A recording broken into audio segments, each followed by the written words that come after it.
光在眼底闪烁，你迫不及待沉睡中醒来，故事从这里揭开，感受着呼吸越变越暖，安静到澎湃，奇迹般的力量，想拥抱你的心跳，牵你双手，看世界那么缤纷，等你探索。当生命有了呼唤，期盼未来，换我迫不及待，要在你生命中陪伴。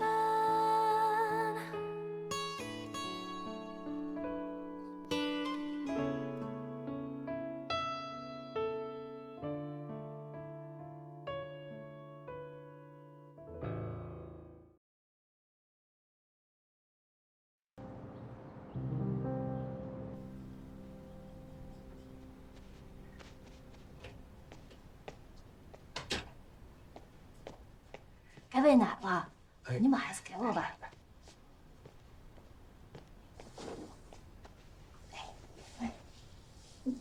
阿姨，冰箱里有我吸出来存的奶，你拿给我妈。你奶水不多，自己的娃才勉强够，怎么还给吸出来了呢？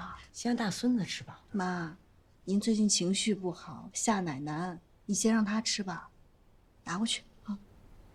行。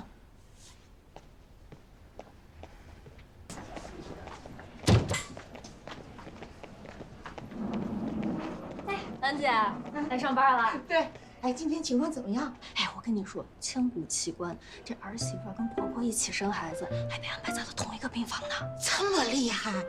我天！哎，这小叔跟自己亲侄儿一起长大，不知道的人家还以为是亲兄弟呢。是，所以我说，这48岁了，生什么孩子啊？少的奶都没了，丢死人了！瞧，说什么呢？哎呦，吓死我了！杜医生能不能不要这么凶啊？你们活干完了吗？在这胡说八道。怎么说话呢？谁胡说八道啊？连个护工都做不好，没见识还要嚼舌根，不想干趁早走人。你有见识，但你没人要，说话这么难听，怪不得吕军校不要你呢。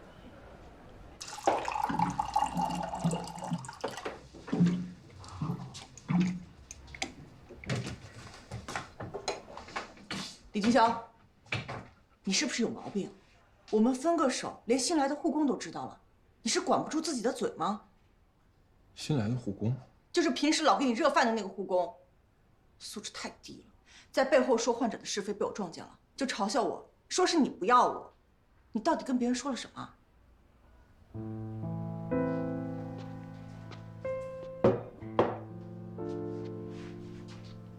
素质低的人，对，就是这个素质低的人，每周都给你打电话问你吃的好不好，穿的好不好，就是这个素质低的人，每天用自己辛辛苦苦赚的钱，每个月往你家里寄土特产，就是这个素质低的人，知道我们两个分手之后，自己在家里哭了几天几夜，后来跑出去拼命挣钱，又跑回来问我，说你是不是因为我们家穷才不跟我好呀？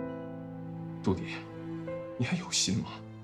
就是你嘴里这个低素质的人，他给你打了几年电话，你也不是没有见过他的照片，而他现在在这儿工作了1个多月了，你真的不知道，你听不出来，她是我姐姐吗？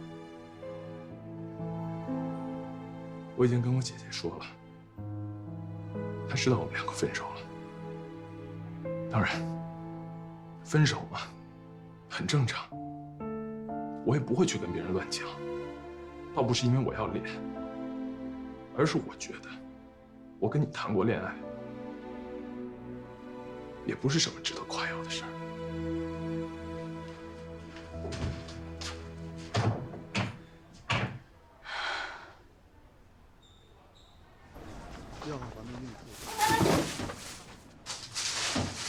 怎么啦？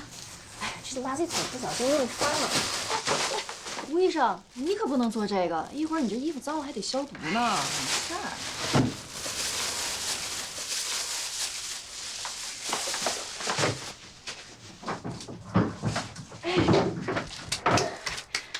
想不到你这么干干净净、漂漂亮亮的女医生，还帮我们干这种事儿。这有什么的？你也经常帮我呀。谢谢你啊，姐姐，这个桶还好，尤其那个，里面可都是医疗垃圾，千万注意，很危险，你可千万要小心点儿。我懂的。学得真快呀！那我走了啊。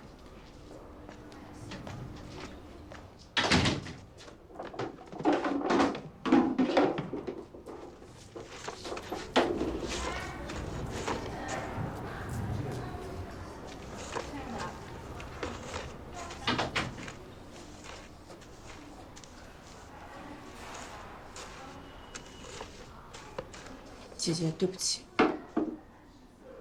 你可别叫我姐姐，我受不起。我这种没文化、没见识的人，怎么配当你这种大医生的姐姐呢？真的对不起，我不知道你会来。那你知道我会来，又怎样？你瞧不起我们这样的人，总归就是瞧不起。不是这样的，我请你吃饭吧。你一直都那么照顾我，还没有机会好好谢谢你。谁稀罕你这一顿饭呀？真的对不起，你能原谅我吗？我不是故意的。原谅，我做不到。我觉得我弟这辈子最倒霉的就是在大学的时候追了你，没追吴医生。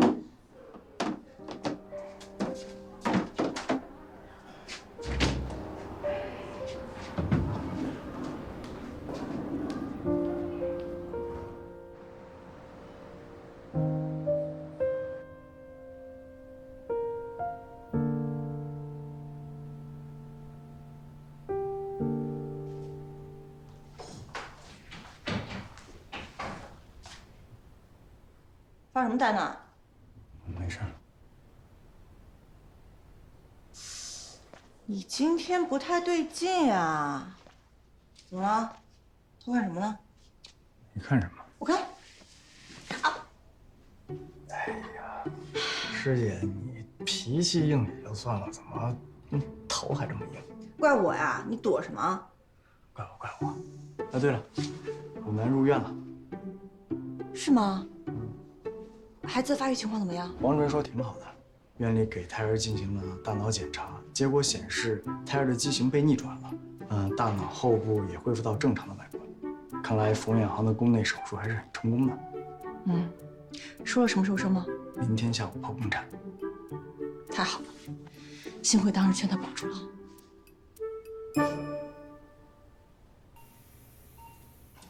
生命指征正常，手术时间16点整。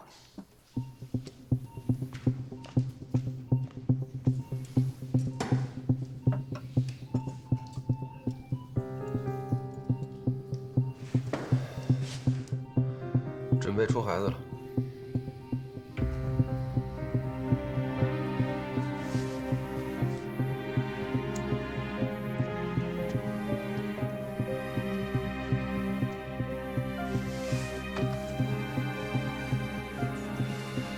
1分钟评分7分，很不错。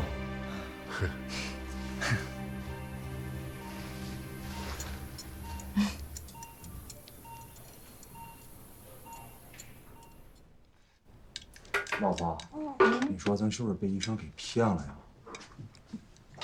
怎么说？这孩子身上疤这么大，那也不知道脑子有没有问题啊？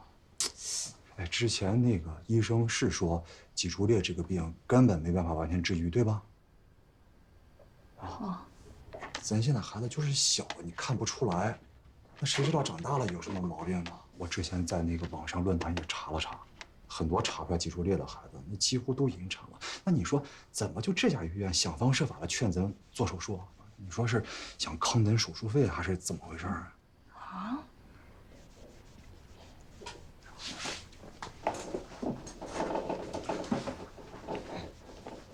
阿姨啊，你在这儿孩子见得多，能不能看看我们家孩子是不是健康？哎，你帮我看看，看，来。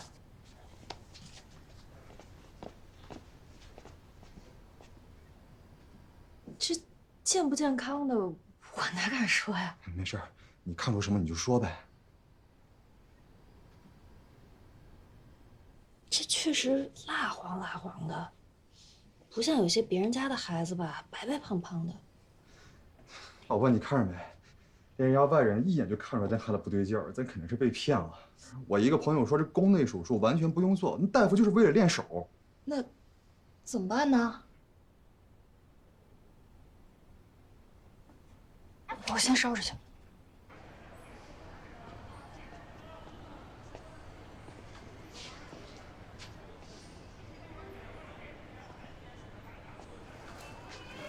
你们陪家属出去吧。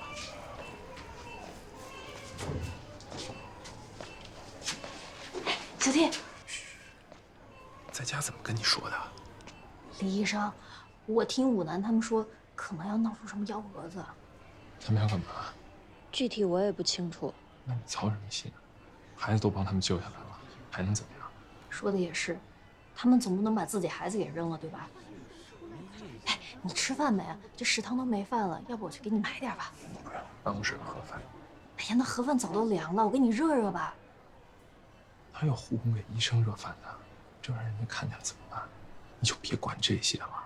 你要是再这样，就别在医院干了。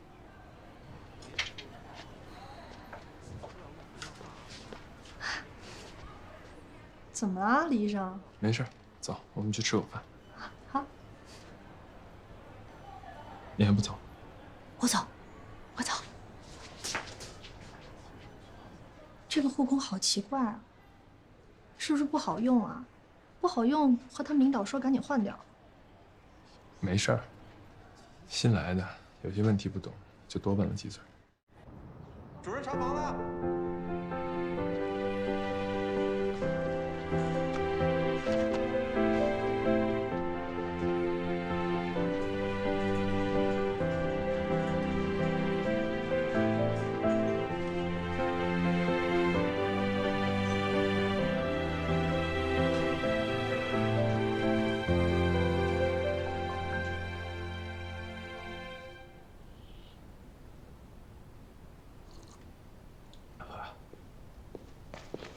主任，你慢点。刘主任。哦。你们回去吧。身体没有不适吧？啊，没事，放心吧。哎，好。哎，恭喜刘主任康复啊，重回工作岗位。谢谢。田主任特意到我办公室来，不知有何贵干呢？其实也没什么事，就是来问候问候您。你是无事不登三宝殿，有什么事儿你就直说吧。就是旧楼床位分配的事儿。医院不是定了给神外40%，给妇产科30%，还有底楼那30%给肝胆。这不听说刘主任一回来，要全部床位，绝不让步。这个我觉得有点儿。神外最近争取了一个国家级别的实验室里，我的床位确实是不够用。我知道，这困难呐，谁都有，啊，不都得克服吗？现在生2胎的高龄产妇越来越多，住院的时间也在延长，病例的复杂性也很高。我们妇产科的病房呢，使用周转率又低，又得担负起孕产妇的安全的重任。老实话啊，您把床位全都给我，我都不够用，30%已经很退让了。咱们都是同事，是不是各让一步？而且肝胆呢，刚救了您一命，您就把人家30%全收了，这于情于理不太合适。哎，一码归一码，啊，不错，是救了我一条命，但是我人前背后，我用各种表达方式已经表达了我的感激和感谢。那对于我们科室的利益，我该争的还是要争。得，就是不让呗。不让。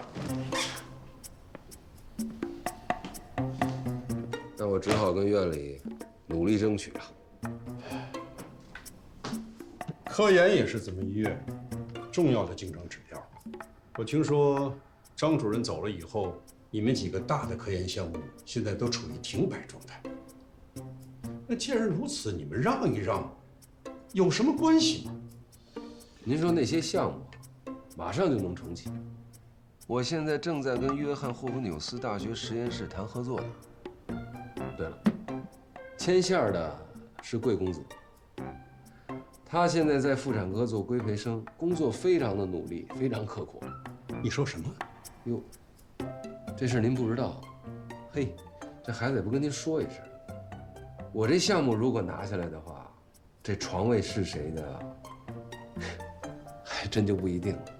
但是我建议啊，刘主任，同事之间啊，别太毒，大家都是为了医院好，我们应该互相尊重，互相礼让。您说是不是这道理？我先走了啊。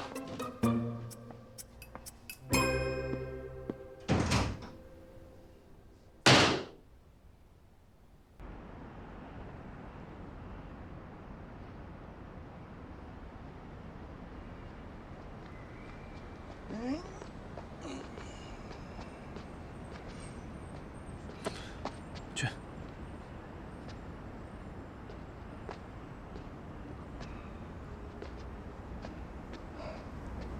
你说吧，需要多少钱你才肯回去？你笑什么？这么多年，不管我闯什么样的祸，你都是给钱。你以为我在撒娇吗？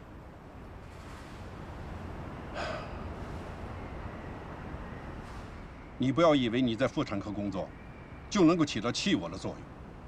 你已经是成年人了，要为自己的未来负责。你的导师是一个世界顶级的基因科学家，他培养了你这么多年，难道是让你来接生的吗？我倒没觉得接生这个事情有多低下，难道你觉得？巧舌如簧。一个世界顶级的科学家，他培养的每一个学生，都是为了医学能够做出更大的贡献。你不要辜负了他的心血。你倒挺为他着想。哎，我看你做个父亲不太行，做个老师可能还是合格的。哼，明天就走。我不走，我正式决定留在妇产科。你知道你在说什么吗？我最开始来这儿，的确是为了我妈妈的医务，顺便为了气你。但我现在在妇产科，每天迎接一个一个小的生命，帮助一个一个母亲迎接他们的孩子，我体会到了作为临床的价值跟意义。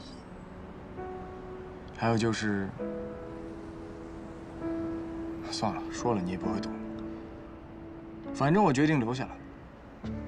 你能不能像个人样？像个人样？像你吗？像你一样让老婆自杀，把儿子扔在国外？如果你觉得这是人干的事儿，我觉得我宁愿不像个人样。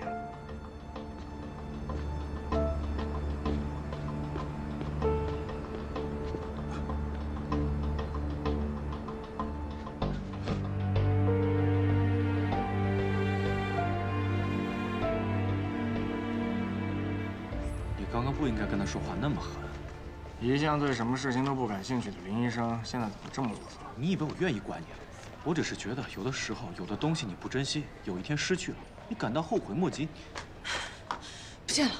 什么不见了？武南夫妇出院了。不是，林念白，他有没有跟你说过什么？没说什么呀，说恢复的挺好啊。武南夫妇丢下孩子走了，住院费都没交。啊？发生什么事了？武南夫妇跑了，丢下孩子。好容易保下来的孩子，心太狠了。有的人想生孩子生不了，他们可倒好，生下来孩子自己不要。遗弃婴儿的事儿处理怎么样了？已经报警了，警方那边希望我们先照顾好孩子，确保他的生命安全。院里的宣传科呢也联系了媒体，会先发一轮报道，给他们施加一点舆论压力。是这样的哈，院里的规定呢，如果患者跑了没有付医药费，那么负责医生要付一半，剩余的一半呢由科室里所有的人来公摊。所以说呢，这个月大家的奖金应该都会减少了。这也太不公平了吧！病人跑了，倒霉的都是医生。现在呢，还有一个问题，其实这个婴儿是很健康的，他不需要治疗，那没理由让他在新生儿科那边一直占着床位的资源。但是科里呢又抽不出人手来喂养照顾他，新生儿科那边问我们该怎么办。问我们应该怎么办？这不是给我出难题吗？我还得给他找个临时妈妈，责任重大，我哪儿给他找去？找谁行啊？找我。找你？你一个医生，哪有时间带孩子？有啊，我有时间。我白天的时候上班，我可以把孩子带到医院来，晚上回家我就把孩子带回去照顾，我保证把孩子照顾得健健康康的。我觉得可以啊。我觉得不可以。聪瑞是医生，让他照顾最合适了，还能够担负起这个责任。万一以后有人追究起这个孩子的健康问题，也没有什么漏洞。你觉得可以？嗯。大家觉得呢？我觉得行，很好，可行。好，那你来照顾这个孩子。那我要告诉你啊，你要严格的按照护士的工作流程来照顾这个孩子，尤其是饮食、消毒一定要科学，这个孩子不能出一点问题。田主任，你放心，我一定照顾好孩子。好。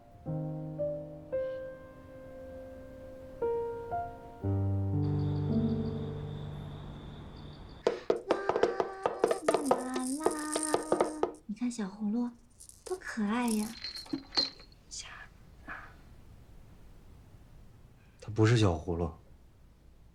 我知道他不是啊，这不是现成的名字吗？懒得起了。这个时候的宝宝呀，应该给他起个名字，让他对自我身份认同。那你给他换个名字。明天我想想吧。他还要再喂一次奶。你先睡去吧。葫芦娃，葫芦娃，门铃铛。师姐，那这个孩子是不是很快就可以出院了？嗯，在保温箱里养了1个月，正好产妇也恢复了，母子一起出院。杜弟，你要是不忙的话，有事想跟你聊一下。你先去给产妇办理出院手续吧。嗯，好。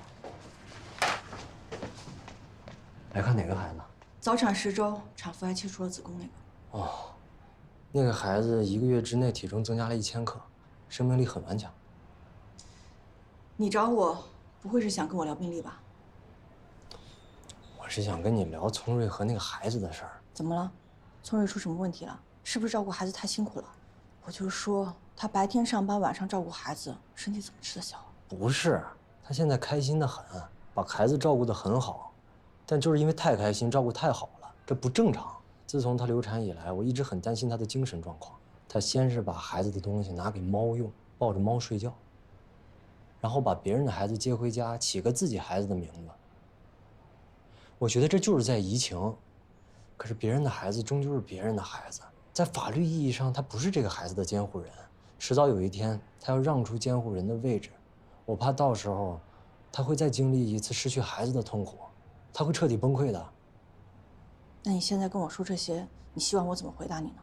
毕竟她流产的事情跟我有关，而且她现在也没有完全的原谅我，我有什么资格去劝她，让她接受失去孩子的打击呢？反倒是你作为丈夫，跟她朝夕相处，你也知道她最想要个孩子，那是不是早一点生一个自己的孩子，对她来说是最重要的事情？你能从这个角度去劝她吗？好，那等他身体恢复了再说吧。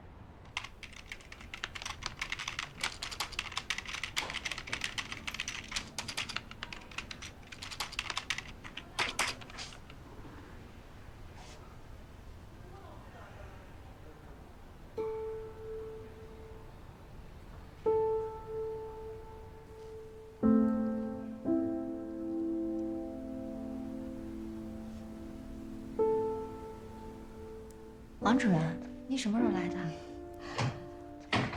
来了一会儿了，没忍心打扰你。你找我有事吗？之前约的媒体都到了，把孩子抱出去吧。要我说呀，还找他们夫妻干嘛呢？当初是他们狠心把孩子抛下来，即便我们曝光了，也不会回来的。孩子终究还是需要自己的亲生父母，不然以后怎么办呢？赶紧过去吧。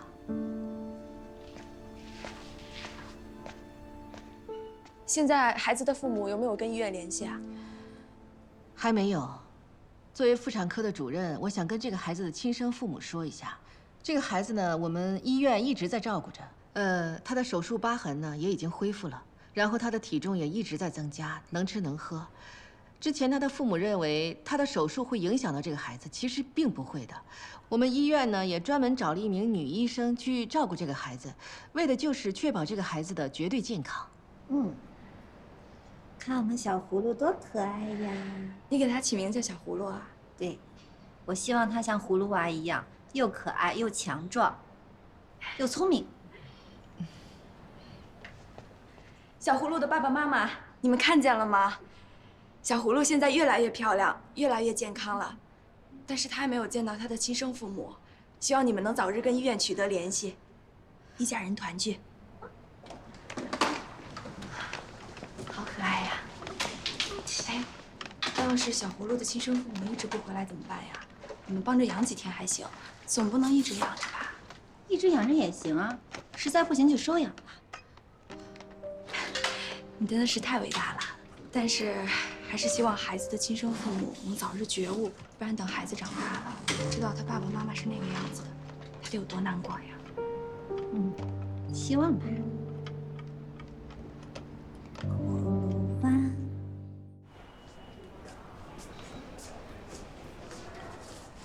魏伟哥，早上好。得跟你爸道歉了。我凭什么给他道歉？他不尊重我的选择，也就得不到我的尊重。你就闹着吧，有你后悔的时候。李医生，刘医生，你们还不知道呢。怎么了？神神秘秘的，那怎么了？这么多人？那个逃跑的武男回来要孩子了，正跟杜医生吵架呢。啊？凭什么？我是孩子亲妈，扔下自己的孩子不管，你有什么资格当妈？谁说我扔下孩子不管了？我就是出去散了个心。我生个孩子做2次手术，还不许我休息一下了？欠了3万多块钱的医疗费，扔下孩子1个月。你这心散得够潇洒，不就是3万块吗？我付。现在请你们把孩子还给我。好，那就请你们现在就去把医疗费交清。父母要负责任的。不是你们找了媒体，天天喊我们过来吗？我们来了。我女儿呢？对，我女儿是不是出什么事儿了？说话呀！你们领导呢？把你们领导喊来。把你们领导叫来。来了，领导来了。你谁呀？你什么领导？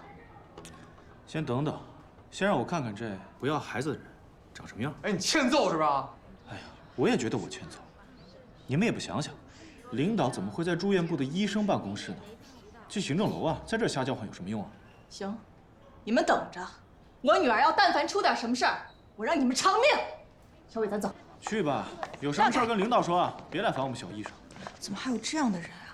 当初是他们2个丢下孩子自己跑了，连块尿不湿都没给孩子留，现在呢又来演这一出，简直是模范夫妻，感天动地。这很正常，因为他们很难再有孩子了。为什么？武男老公有弱精症，这个孩子是他们做了很多次试管才怀上的。这段时间，他们应该是去其他的医院重新做检查了，也发现了以后怀孕只会更难。再加上新闻报道都说这孩子挺健康的，所以他们才回来了。嗨，要是他们以后能对这孩子好，也挺好。不过有一个人，恐怕会更难熬。他不会把孩子交给这样的父母的。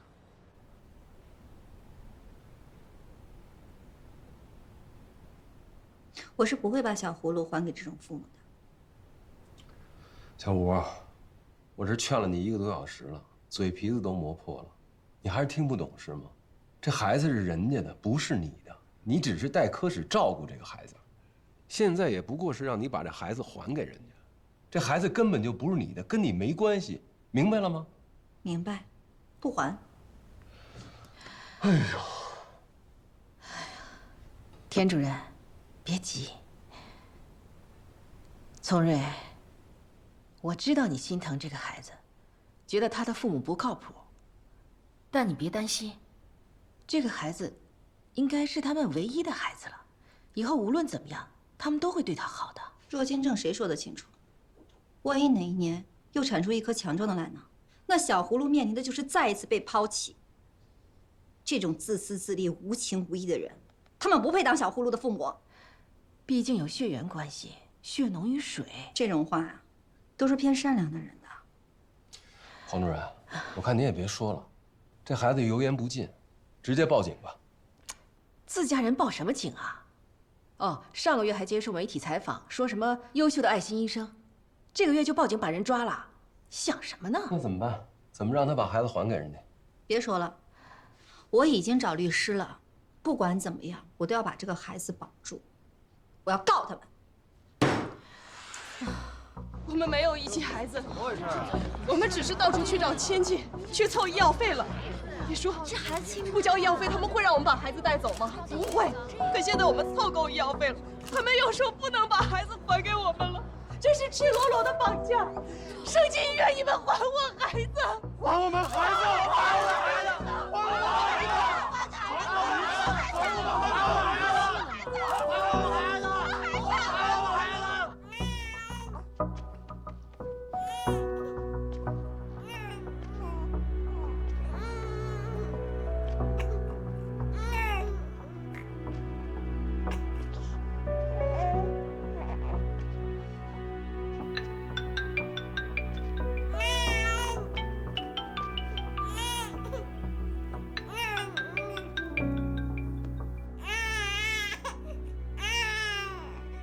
卢医生，你好，你好，我是冯律师。哦，你好啊。不好意思啊，孩子有点吵，最近有点不太舒服。你能听到我说话吧？没有关系，你能听清楚就行。那个，我们的官司能打赢吗？我只能说非常不乐观。孩子的父母现在已经付清了医药费，而且否认他们遗弃了孩子。无论是从民政部门的认定，还是从法律角度的认定，孩子都不能算是孤儿。更何况你和你丈夫也不符合领养的规定。即使孩子是孤儿，你们俩也得不到孩子的监护权。明明是他们遗弃孩子的，他们遗弃了1个月，这是事实。我们医院一直在给他们打电话，他们连号码都换了，这不是遗弃是什么？吴医生，是这样的，从情感和道德的角度，我是支持你的。但是这场官司很可能会耗资巨大，而且没有好的结果。现在社会舆论也不是完全倒向医院这一边的。武男夫妻现在声称医院是过度医疗，说他们的孩子啊本来可以不做宫内手术的，是医生为了增加自己的名气才规劝他们做的这个手术。他们放屁！当时不救孩子，孩子就死了。我们跟他们讲得很清楚。医疗纠纷更麻烦，要经过很长时间的调查。我还是建议你啊，跟他们和解。我不可能和解，这场官司我肯定要打赢的。你要是打不赢，我就换律师。你冷静一点，我很理解你的心情。你怎么可能理解我？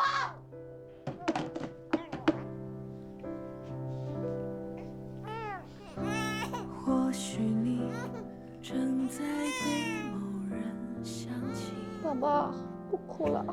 或许他从不会提起。你看，妈妈看你。人群以为你不显得独一，却深妈妈说什么也要把你留在心，谁也拿不走你。幸福啊，有时候很小很小，要仔细找才找得到。你不知道，在一座远方的孤岛，你正在温暖他心跳。或许是细雨温柔的落下，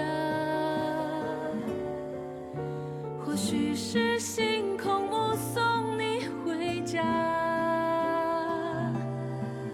你的喜悲总会有天使在跟随，做成一个梦，或是吹一阵微风。当昨天的痛又一次怂恿。你们是来劝我把孩子还回去的吗？冯远航被院里批评了，田主任告诉我，如果你不把孩子还回去，你们夫妻2个人都要被开除，还要负刑事责任。他也是没办法，院长逼着他回家去抱孩子，结果大队人马一到你们家，发现你不在，他们当时就要报警，冯远航就赶紧给我打电话，我跟他说，我跟你在外面散心，很快就回去，然后他就跟我一起来找你。你怎么知道我在这儿呢？你有心事就一定会躲到奶奶留下的祖宅这边。这些年你把这里打理得很干净，前一阵子你不还问我，是不是要把这里租出去，不然放着怪浪费的。放火放刀放闺蜜，我不是来劝你的，我也觉得孩子不能还给他们。这么多天了，只有你是站到我的角度上为我着想，谢谢你。其实我很内疚，我觉得你这么执着把孩子留下，是因为你失去了自己的孩子。聪蕊，小葫芦虽然可怜，但他毕竟不是你亲生的。你真的觉得他可以填补你内心的缺口吗？没有什么缺口不缺口的，我就是不想孩子被不负责任的人带走。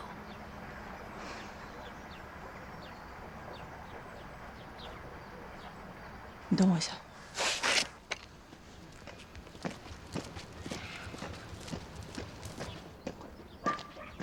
搞定了。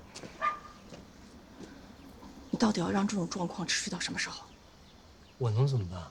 你怎么就不能明确的告诉他，你们很快就会有自己的孩子？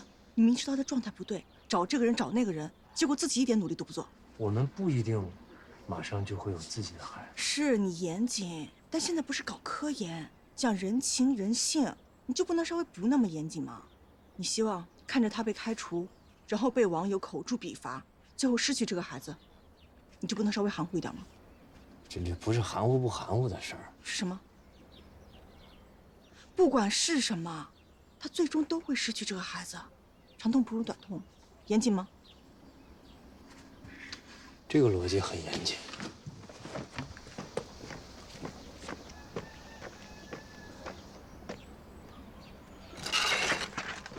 轮番来劝呀，车轮战吗？聪蕊，我那什么，你怕被开除？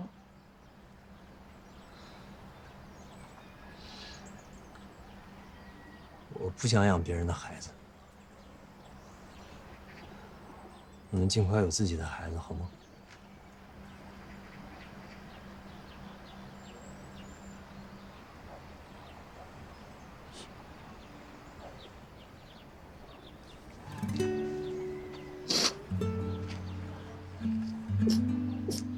对不起，对不起。我不是不要抢别人孩子，是我看到他，我真的很开心，我真的很想要个孩子，我很想做妈妈。我们的孩子真的很可怜，这个孩子也很可怜，我只是不明白，为什么这个世界上想要孩子的人要不了，而生了孩子的人不珍惜。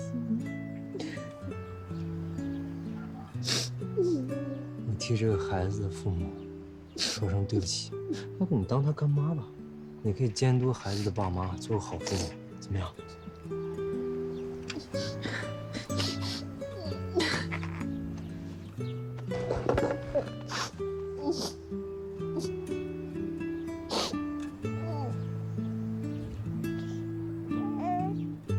你一定要记住，长大以后做一个幸福的人，一个不依靠男人的人。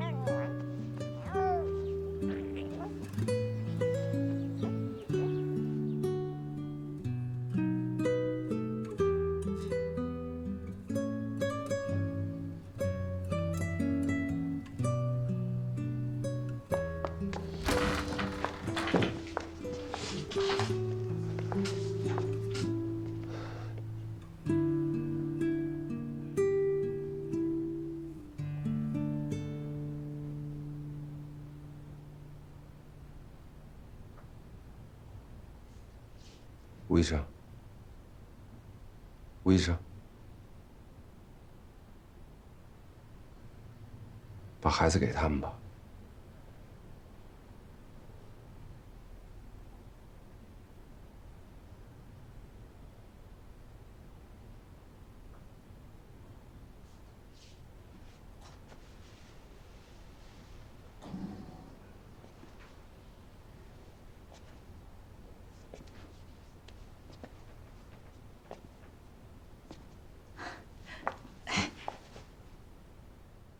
你什么意思呀？我有几件事要嘱咐你们一下。孩子的嗓子眼儿比较小，喝奶的时候比较慢，喂奶的时候要特别有耐心，喂完之后也要拍很久的嗝。他最近的食量会比较大，喝的又慢，所以喂他奶的时候要特别有耐心，中间的间隔的时间要比平时短。知道了。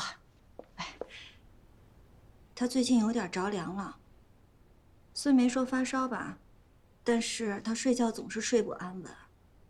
房间里面室内一定要注意温度，不能太热了，要不然他头上会起疹子，但也不能太冷，他睡觉的时候会闹腾。还有，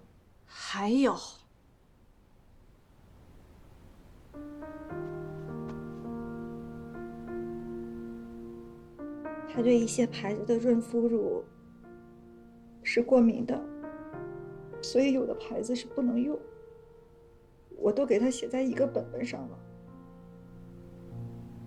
他喜欢洗澡，喜欢抹香香，喜欢睡觉的时候抓着妈妈的头发。妈妈？啊，不是。